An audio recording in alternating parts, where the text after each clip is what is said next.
At sa tingin niyo po anong nagawa ni Presidente? Ay, marami po. Mula sa tatay, mula hanggang sa anak. Nandito pa rin kami lumalaban. Na loyalista. Wala nga yung patayan masyado.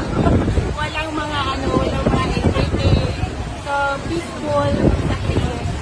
Tumataas pa na tumataas yung sahod. Na kailangan tumaas pa. Tumataas ang bilihin. Tumaas ang bilihin. Ay, tumataas ang bilihin. Mataas na ng sahod. Pero sa tumaas naman po, kahit pa paano. Mga nagagawa naman po siya maganda eh. Tulad ng ano po?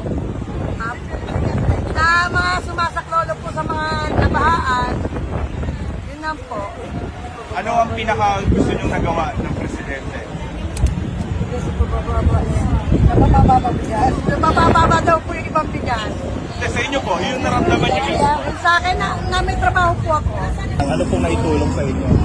Mababa po yung bigas. May 20. May 20 na doon. 20, tapos may 30. Hindi ko gaya dati. 60. Yung laking bagay na rin yung nawawala. Nagkakaroon na ng allowance yung mga bata ko. Ako po, meron po 1,000, meron po 1,000. Kada Monthly. buwan. Anong programa doon? Quarterly. Sa DSWD po. Ano po ang gusto niyong marinig mamaya sa SONA ng Pangulo? Namin narinig na ibibigay na sa amin ng aming Pangulo yung aming hintay na bahala na siya. Ano yun?